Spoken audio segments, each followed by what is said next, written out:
Hi, I'm Sam, your inner voice and self-trust coach for women who refuse to choose between career success and being fully present with their kids. This is Journal Entries, where we break free from self-sabotage, reconnect with our inner wisdom, and live truly fulfilled lives in both of our roles. Let's dive in. Hello. Welcome to today's journal entry. One of my favorite compliments, and I love it even more when this specific one, it came from a therapist at one point. But one of my favorite compliments, it's when people tell me that I help them see their blind spots. When my therapist client told it to me, she said specifically, "You help me see what I can't see myself." You have that awareness that is so critical in the therapy field. And when I'm giving workshops to other communities and to people who don't know me very well and probably don't follow me very much yet, they often say, "I didn't realize that I was coming to a therapy session." And this isn't about therapy and me being a therapist by any means, but most recently from my private client who was filling out her reflection form, one of the questions on it was, what was it like working with Samantha? And her answer was, it was eye-opening. You see things that I don't pick up on when I'm talking. And then when you say them back to me, it's like these big aha moments. You help me see the blind spots that I might be unintentionally overlooking. You also helped to celebrate my wins, which I am not the best at doing. So today I thought it would be really fun, maybe creative, refreshing to help you identify your blind spots in your business and in your life that are most likely trickling into other areas of your life, like with your kids, with your partner, with yourself, or if your blind spots are in those areas, it's likely trickling into your career. Before we do it though, we need to know what blind spots are. And so I want you to think just about how you operate on a day-to-day basis. We're just so used to operating in a way or thinking through things in a way that we default to our core beliefs and patterns, whether we like it or not. And a lot of us get on autopilot. But these core beliefs and patterns, they keep us from seeing what's actually happening. A physical example that I think you'll grasp is that maybe you've been getting headaches every afternoon for weeks. And so you start taking Advil every day around 3 p.m. right before you do school pickup, and you blame it on stress, your workload, or the to-do list that never gets done. But you're also working on your laptop for 8 hours straight with terrible posture, squinting at a small screen, and you're doing it at 10 p.m. because you're feeling so much maybe guilt or frustration that you didn't finish work for the day. And at 10 p.m., you're just trying to get ahead for the next day so that you don't feel behind. And so the blind spot is that you can't see, or you're not looking, that your workspace is literally causing the problem, or your habit of checking emails at 10 p.m. that feels so helpful. That's the thing. It feels like you're doing something productive, but it's causing the issue that you're trying to fix with medication, with this Advil. A mindset example, and this is where it gets murkier and harder to detect.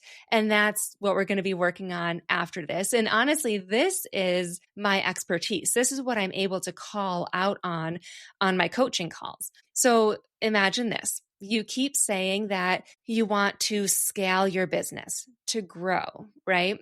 But you're constantly taking on new projects. You're saying yes to every opportunity, and you're adding more onto your plate because you think that being busy and having all of this stuff going on means that you are successful and that you're growing. The blind spot is that your need to prove your worth and your capability through doing more is the thing that's keeping you from the strategic focus and the clarity that would actually grow your business. It's that you can't see that this productivity, and I'm doing that in air quotes, is your biggest obstacle to the growth that you say that you want.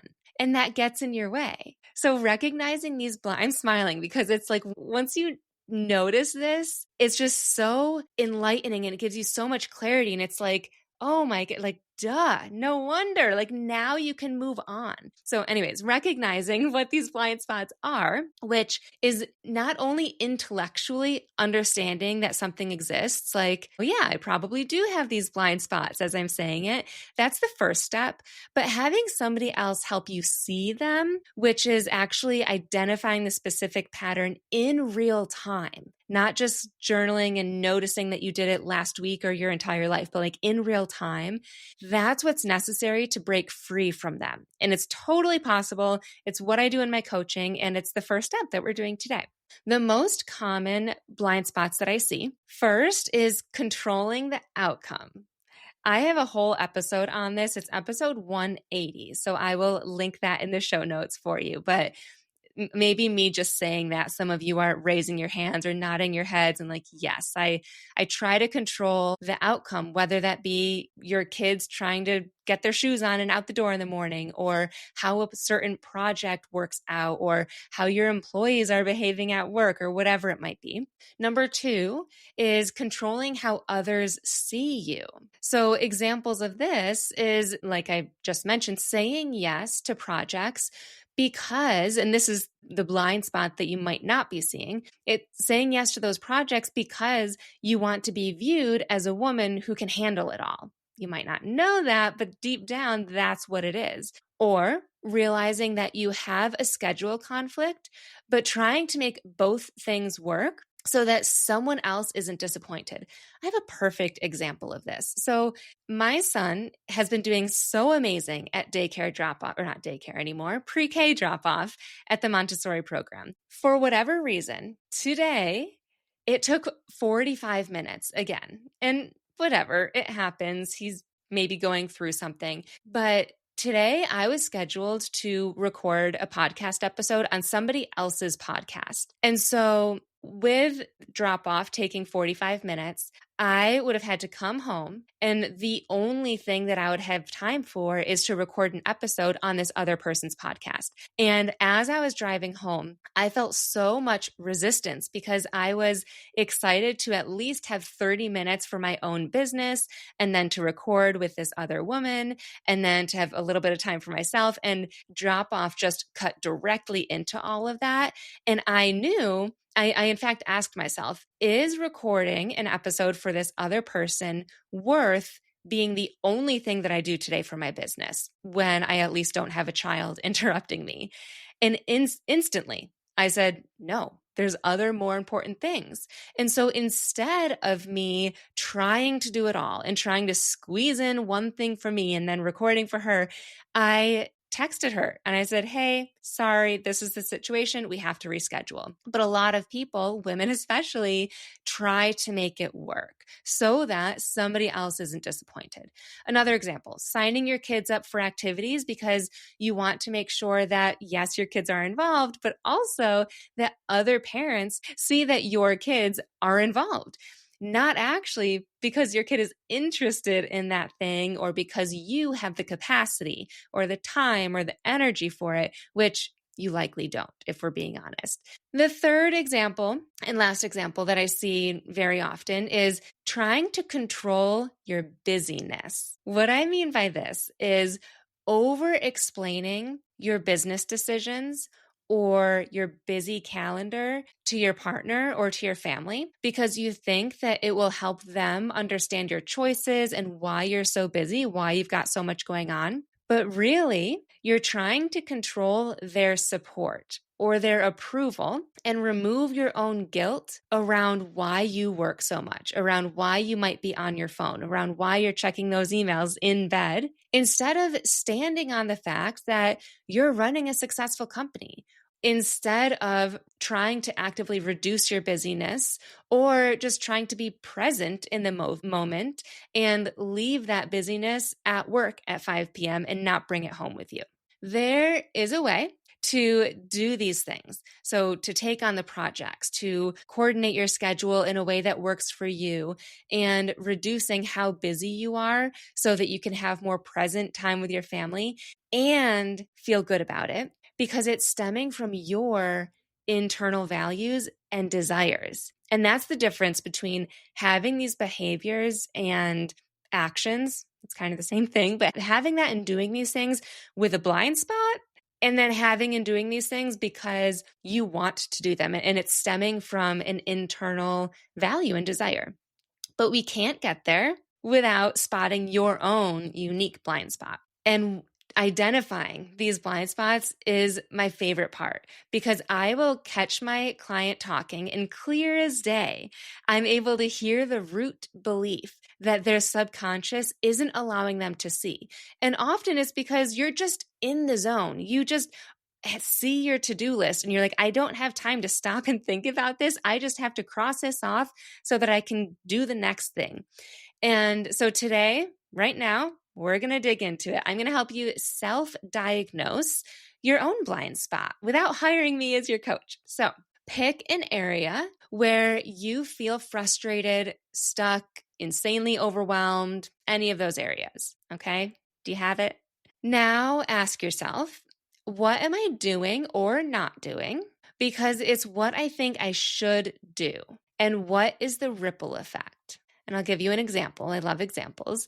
So maybe I think I should be spending time posting reels on Instagram 5 days a week. Or I think I should be creating new offers, updating my website, strategizing email sequences, because that's what business owners do. But it's taking all of my time and I go months without responding to emails because of it.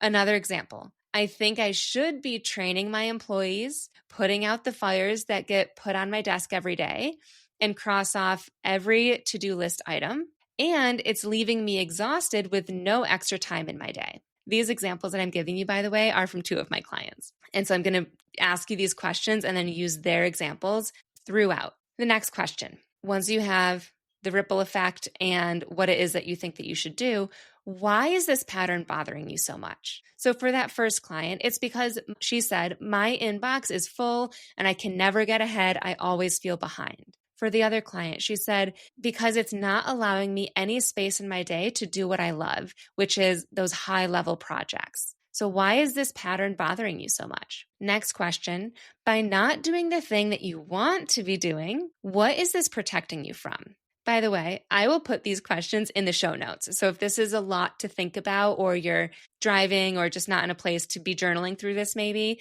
save this episode and come back to the show notes. Okay, so again, this question is, by not doing the thing that you want to be doing, what are you protecting yourself from? My first client said, by not responding to emails, I stay focused on the things that I feel will be growing the business. Remember, this client said offers, website development, email creation, things like that. She said, it's protecting my fear of scarcity. I'm telling myself and my mind that focusing on the projects that I hope will yield a higher ROI is better for my business, but it's keeping everything else piling up. My next client said, by not focusing on high-level projects, it's making it so that I stay in my day-to-day tasks and don't put anything more on my plate. So it's protecting my peace. Don't you see? So we want to do these certain things that we say we want, but it's actually protecting us to not do that thing. So in this example, she's telling herself that keeping the peace is worth more than investing her time and energy into something that seems like it will take forever to accomplish, which is that high-level task. And this is something that we see often with peacekeepers or people pleasers. Once they achieve peace, they tend to avoid certain things, maybe conversations or high-level projects, if they think that it will throw off their balance and peace in any way, because they work so hard to create that peace. They work so hard to achieve this balance that they don't want to risk throwing it off. The next question, what do you actually care about in your business? What value is at the core of your business? Client number 1 said, I care about connecting with people and connecting them with others. Client number 2 said, I care about moving the business forward, unifying and simplifying the company, and making sure that we're running smoothly. And then this last question is, what would happen if you prioritize the thing that you actually care about in your business? Client 1 said, if I made the time to answer emails from the perspective of connecting, I'd actually feel like I'm being helpful versus in reaction mode. I'd feel connected to the people that I'm emailing and like I'm actually supporting them. So it's a complete 180 switch of feeling like she is bogged down in emails and that she should be doing all these other projects to prioritizing her emails, to getting ahead in her emails because it's something that she values. Client number 2 said, if I made time for high-level projects, I'd be happier. I would see the impact that I'm having versus being in the trenches every day. So again, here she wanted to do these high-level projects and she never did because she thought that it would be more on her to-do list. But she actually did do this. I challenged her to spend just 15 minutes on a high-level project. There was some resistance because she was like, I can't just do 15 minutes because then I'll keep going. But we worked through that and she had less stress that day. She was happier and it was just such an important thing for her to experience because then she kept doing that. She kept doing these projects and investing in herself in that way. So I'm curious what patterns and blind spots are coming up for you as I was asking those questions and what you realized throughout, maybe what your desire is or one of your beliefs. And again, this episode, it was a lot. A lot of what I do is a lot, but it's there to help you bring awareness to just recognize the patterns that you have. That's the first step. And if you want more help to actually understand why you developed that pattern and then to actually process the emotions that keep you repeating it and stuck in it, and then to create new systems that actually feel good, not even to replace, like not in spite of that pattern, but working with it. In fact, one of my clients says that she has ADHD and she's going to be getting tested for it. And my whole thing is we're not working against it. We're creating systems so that you can feel aligned. Like this is who you are and we want life to work for you. And then to receive accountability when the old patterns tries to resurface. I always say it's not about never feeling overwhelmed, never feeling anxiety, never feeling ADHD symptoms spike. It's about being able to feel those things, almost embrace them, and then move through them in real time. So if that is what you're looking for, if that type of deep work is what you're looking for, then consider taking one of my private coaching spots that are available or my Breakthrough Intensive. This is like my breakthrough day that I offer locally, but it's only 90 minutes and it will create your own deep awareness and clarity and direction so that you start taking action beyond just your blind spot to create a life that you actually love on a daily basis, not just while you're on vacation. So links for all of that will be in the show notes. Thank you so much for going deep with me today. This was a good one. I feel like someone, at least one person, needed to hear this. Thanks again for tuning in, and I will see you next time. Thanks for joining me for today's journal entry. If something resonated with you, I'd love to know about it. Screenshot this episode, share it on social media, and tag me at samantha.s.says. Or even leave a review, which will help more women find this podcast to create more fulfillment in their career and as a mom. And hey, if you're thinking, I wish I could get more of this, I've got you covered. Click on the link in the show notes, which I customize each week based on what we're talking about. And I always include the link to the Calm Mind Blueprint, which are my 5 journal prompts to go from overwhelm to inner peace in 2 to 10 minutes a day. Subscribe so that you catch my Thursday 5-minute journal with me episodes and next week's full episode where we will continue this journey together. I'll see you then.